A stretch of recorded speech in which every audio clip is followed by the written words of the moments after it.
Fala galera, beleza? Aqui quem fala é Gregory Nobre e no vídeo de hoje eu vou postar aqui para vocês como fazer uma redação nota máxima. Mais especificamente nesse vídeo vou colocar a introdução, como fazer uma introdução nota máxima, uma introdução perfeita para a banca do Enem, tá ok? Esse vídeo vai ter continuações, tá? Vai ser uma série de vídeos. Aqui vai ser o vídeo só da introdução, mas depois eu vou colocar desenvolvimento e conclusão, tá bom? Vai ser completo. E aqui embaixo na descrição vai ter o link para você adquirir o material escrito da videoaula, tá bom? Então, bora lá pro vídeo.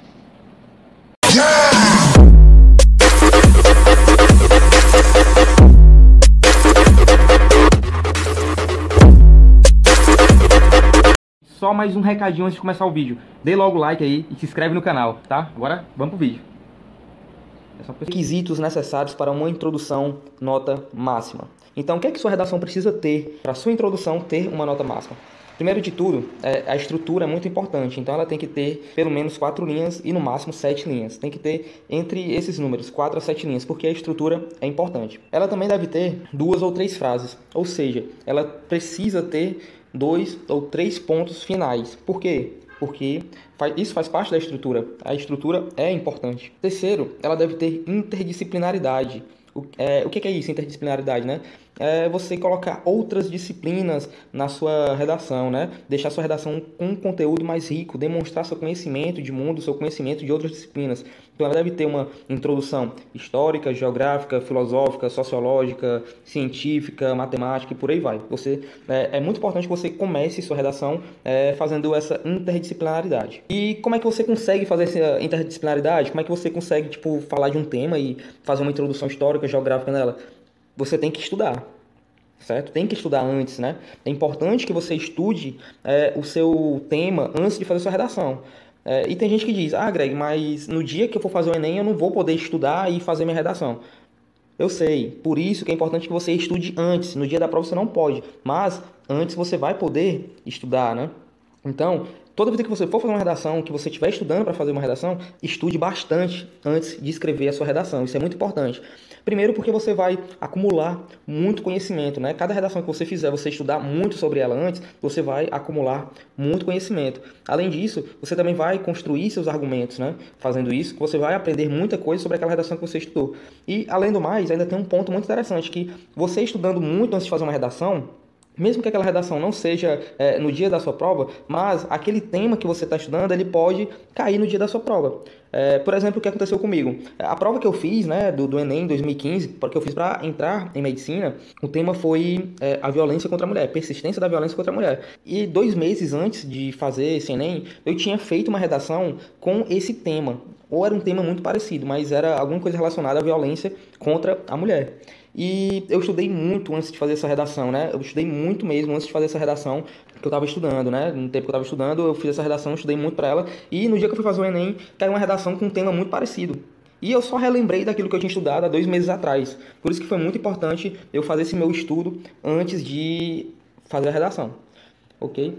O que mais sua redação precisa ter? Ela precisa ter o tema. Aquilo que o Enem já dá, né?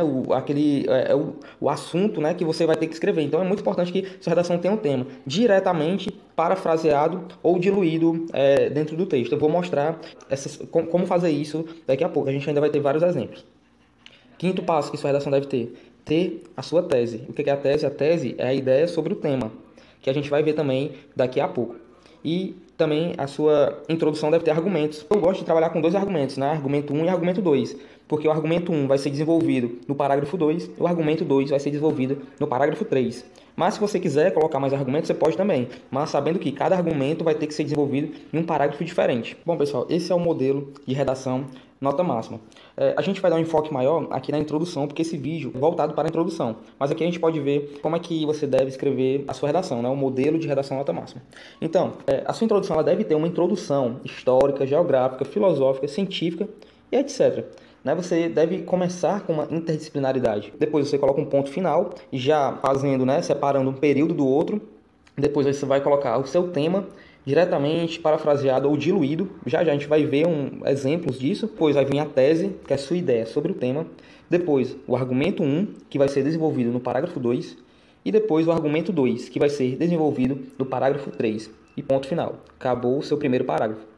O segundo parágrafo, você vai começar em relação ao argumento 1 ou relacionado ao argumento 1, podemos dizer que, aí você desenvolve o argumento 1.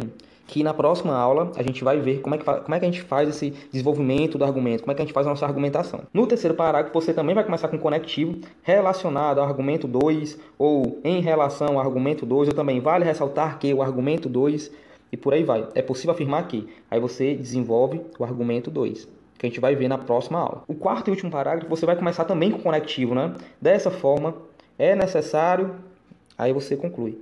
Ou você começa com algum outro conectivo, né, e tal, e faz a sua conclusão, que a gente vai ver em outra videoaula também, como fazer uma conclusão nota máxima.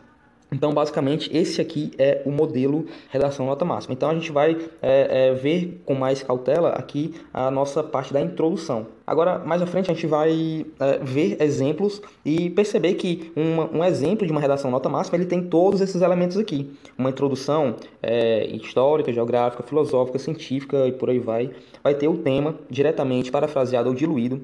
Vai ter a tese, argumento 1 e o argumento 2. Vamos lá ver os exemplos? Pronto, pessoal. Nesse nosso primeiro exemplo aqui, a gente tem uma redação que eu criei ontem mesmo, de madrugada e tal. Eu criei ela para ser um exemplo mesmo, bem simples, de uma redação com introdução nota máxima. O tema é consumo de chocolate no mundo moderno. Então, a gente vai ver que nessa redação aqui, ela tem todas essas etapas, né, todos esses passos que uma introdução nota máxima precisa ter. Primeiro, a gente vai ver se ela tem entre 4 a 7 linhas. Vamos contar. 1, 2, 3, 4. Beleza. Entre 4 a 7 linhas. Não era isso? Períodos. Tinha que ter entre 2 a 3 períodos. Não é só a gente contar o número de pontos. Então, ela tem 1, 2, 3 pontos. Ou seja, tem 3 períodos. Ok, tá dentro do número bom, né, de períodos. Agora a gente vai ler ela aqui, ver como é que tá, ver se tem aquela introdução histórica, geográfica, ver se tem o tema diluído, a tese, o argumento 1 e o argumento 2. Então vamos lá. Desde as primeiras civilizações americanas, o chocolate é consumido e apreciado pelo homem. Na antiguidade ameríndia, com os povos astecas e maias, o consumo dessa iguaria era considerado sagrado. No mundo moderno, continua bastante comum o uso do chocolate nas refeições, e isso pode trazer várias consequências, tanto boas quanto ruins. E acabou o primeiro parágrafo. Então, a gente já consegue ver aqui na introdução que ela tem uma introdução histórica, né? Desde as primeiras civilizações americanas, o chocolate é consumido e apreciado pelo homem. Na antiguidade ameríndia, com os povos astecas e maias. Então, ela tem uma introdução histórica. E como é que eu fiz essa introdução histórica? Como é que eu sei que isso acontecia? Porque eu estudei antes de fazer essa redação. Por isso que é importante que você estude antes de fazer a redação. Certo? Que você ganhe esse conhecimento. Aí você já vai fazer sua redação sabendo o que escrever. É isso? E quando você escreve, você aprende de verdade. Então, quando você for fazer sua redação no dia da sua prova, do seu concurso, Enem, vestibular, você já vai estar preparado para fazer essas introduções históricas, porque você estudou bastante nos seus treinos, né, de redação. Beleza, então ela tem aqui introdução histórica. O que mais que ela precisa ter? Ela precisa ter o tema, né? O que é o tema? Consumo de chocolate no mundo moderno. Que o tema ele pode estar diluído, parafraseado ou diretamente. Aqui eu coloquei o tema diluído durante o texto, né? Diluído pelo texto. Então, já que o tema é consumo de chocolate no mundo moderno, veja só, depois do ponto final eu coloquei, no mundo moderno, continua bastante comum o uso do chocolate nas refeições. Indiretamente falando, o que eu falei foi consumo de chocolate no mundo moderno. No mundo moderno, continua bastante comum o uso de chocolate nas refeições. Então, também tem o tema aqui nessa minha redação. Então, já tem 2 requisitos, né, do que precisa ter uma introdução nota máxima. Agora, ela precisa ter a tese, né, que é o que eu penso sobre o tema. Então, tá aqui, ó. Continuando, né? No mundo moderno, continua bastante comum o uso do chocolate nas refeições. E, por isso, pode trazer várias consequências. O que é que eu acho do tema? Eu acho que o consumo, né, o uso do chocolate nas refeições, ele pode trazer várias consequências. Está aqui a tese. Ok? Está aqui minha tese. É o que eu penso sobre o argumento. Que o consumo de chocolate no mundo moderno ele pode trazer várias consequências. E o argumento 1 e o argumento 2. Beleza. Que as consequências que ele pode trazer podem ser consequências boas ou consequências ruins. Então, na lógica desse texto aqui, o segundo parágrafo eu iria desenvolver sobre as consequências boas, né, que é o meu argumento 1. E no parágrafo terceiro eu vou desenvolver sobre as consequências ruins, né, que é o meu argumento 2, meu segundo argumento. Então, a gente pode notar que essa redação aqui está naquele modelo de redação nota máxima. Beleza? Entendido? Então, agora a gente vai ver outros exemplos ainda. Nosso segundo exemplo. O tema é Educação à Distância no Brasil, que está aqui a introdução dessa redação. Então, o que é que a redação, a introdução nota máxima ela precisa ter? Ela precisa ter, primeiro, entre 4 a 7 linhas, 2 a 3 períodos, ter uma introdução com interdisciplinaridade, né? Introdução histórica, geográfica, filosófica, por aí vai. Ter o tema, a tese e os argumentos. Então vamos ver quantas linhas tem. Essa aqui tem 1, 2, 3, 4. Beleza, está dentro do número, né, padrão de linhas.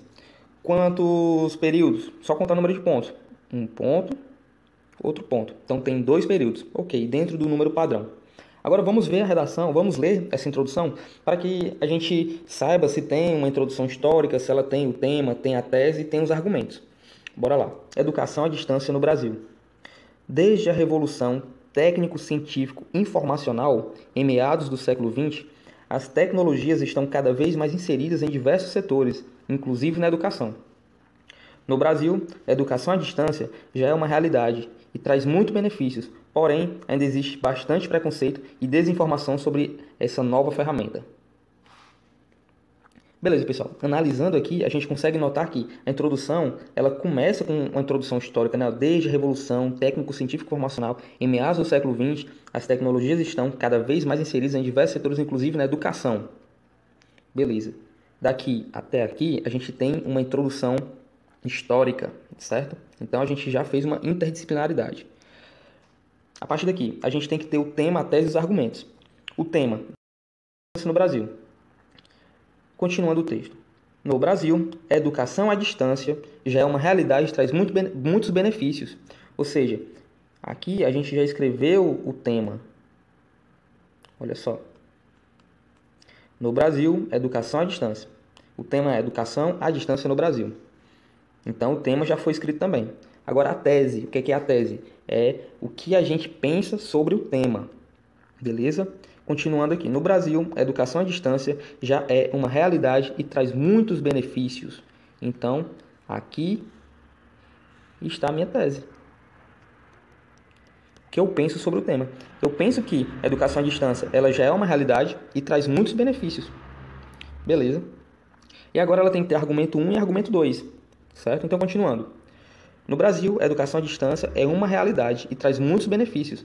Porém, ainda existe bastante preconceito e desinformação sobre essa nova ferramenta. Então, tá aqui tá aqui os argumentos, beleza? Porém, ainda existe bastante preconceito, né? Argumento 1. Argumento 1 e desinformação sobre essa nova ferramenta. Argumento 2. Que o argumento 1 ele vai ser desenvolvido no parágrafo 2 e o argumento 2 vai ser desenvolvido no parágrafo 3. É o que a gente vai ver na próxima aula. Então, a gente conseguiu aqui analisar essa introdução e viu que ela obedece àquele padrão do modelo de introdução nota máxima que a gente viu no começo da aula. Agora, a gente vai ver mais um exemplo para deixar ainda mais claro na sua cabeça. Agora, o nosso terceiro exemplo. Tema: o desperdício de alimentos no Brasil. A introdução nota máxima ela deve ter entre 4 a 7 linhas, 2 ou 3 períodos. Ela tem que ter uma introdução histórica, geográfica, filosófica, por aí vai, com interdisciplinaridade. Ela tem que ter o tema, a tese e argumentos, beleza? A apresentação dos argumentos. Então, vamos primeiro contar o número de linhas e o número de períodos que essa redação tem. Linhas, olha, 1, 2, 3, 4, 5, 6. Beleza, está dentro do modelo padrão. Períodos, só contar os pontos. 1 ponto, 2 pontos, 3 pontos. Então, ela está dentro também do número modelo de períodos. Agora a gente vai ler ela para analisar e ver se tem uma introdução histórica, se tem o tema, a tese e os argumentos. Vamos lá. O desperdício de alimentos no Brasil. Desde que a espécie humana deixou de ser nômade e se tornou sedentária, ela produz seu próprio alimento por meio da agricultura e da pecuária, antes apenas para a subsistência, hoje em grande escala. Entretanto, mesmo com a enorme produção de alimentos, milhões de pessoas passam fome no mundo, inclusive no Brasil. Tal fato acontece principalmente por conta do desperdício, pois o problema da fome não é a falta de alimentos, e sim de gestão pública e privada. Beleza, agora a gente vai analisar ela aqui. Ela tem uma introdução histórica, geográfica, filosófica. Então, aqui o começo dela. Desde que a espécie humana deixou de ser nômade e se tornou sedentária, ela produz seu próprio alimento por meio da agricultura e da pecuária. Antes, apenas para a subsistência. Hoje em dia, em grande escala. Então, a introdução dela, a gente vê que tem vários elementos, tanto históricos como geográficos, né? Falando da história da agricultura, né? E também de modos, né, que a agricultura foi aplicada, né? E também de como os homens antigos mudaram o seu padrão de sobrevivência, né? Deixaram de ser sedentários, né? Quer dizer, deixaram de ser nômades e se tornaram sedentários. Então, aqui essa introdução demonstrando bastante conhecimento de outras disciplinas, além de saber escrever um texto. Então, ela tem uma introdução histórica, sim, tá aqui. Introdução histórica, geográfica e por aí vai. Agora vamos saber, né, se tem um tema aqui nela, né? O tema é o desperdício de alimentos no Brasil. Entretanto, mesmo com a enorme produção de alimentos, milhões de pessoas passam fome no mundo, inclusive no Brasil. Então tá aqui, já falei Brasil aqui, né? Inclusive no Brasil. Tal fato acontece principalmente por conta do desperdício, né? Olha só aqui, desperdício. No Brasil, desperdício, né? Pois o problema da fome não é a falta de alimentos, e sim da gestão pública e privada. Então, aqui já tem a falta de alimentos. Ou seja, aqui tem Brasil, desperdício, falta de alimentos. Então, diluído no texto, eu escrevi o tema, que o tema é desperdício de alimentos no Brasil. Beleza? Então, aqui diluído no texto, tem o tema. Agora a tese. A tese é o que eu penso sobre o tema. Então, vamos lá, continuando o texto. Entretanto, mesmo com a enorme produção de alimentos, milhões de pessoas passam fome no mundo, inclusive no Brasil. Tal fato acontece principalmente por conta do desperdício, pois o problema da fome não é a falta de alimentos, e sim de gestão pública e privada. Então, o que é que eu penso sobre o tema? O tema é o desperdício de alimentos no Brasil. E aqui eu falei que o desperdício de alimentos no Brasil, tal fato, né, acontece principalmente por conta do desperdício, pois o problema da fome não é a falta de alimentos. Essa aqui é a ideia que o autor tem sobre o tema, que esse fato acontece por conta do desperdício e não por falta de alimentos. Esse foi o pensamento sobre o tema, né? Que é a nossa tese. E os argumentos? Argumento 1 e argumento 2. Beleza, então, ó, tal fato acontece principalmente por conta do desperdício, pois o problema da fome não é a falta de alimentos, e sim de gestão pública e de gestão privada. Aqui, argumento 1 e aqui, argumento 2. Então, no segundo parágrafo, eu iria desenvolver a falta de gestão pública. E no terceiro parágrafo, eu iria desenvolver a falta de gestão privada, né? É isso? Então, aqui está escrito, nessa introdução, ela tem uma introdução histórica, ela tem o tema diluído, ela tem a tese, ela tem o argumento 1 e ela tem o argumento 2. Então, mais um exemplo de uma redação no modelo de uma introdução nota 1000. Então, a gente chegou ao fim de mais uma videoaula. Espero que essa videoaula fique claro para vocês como construir uma redação nota máxima, uma introdução nota máxima. Qualquer dúvida você pode deixar aqui nos comentários. É isso aí, galera. Grande abraço, bons estudos e até a próxima videoaula. Valeu!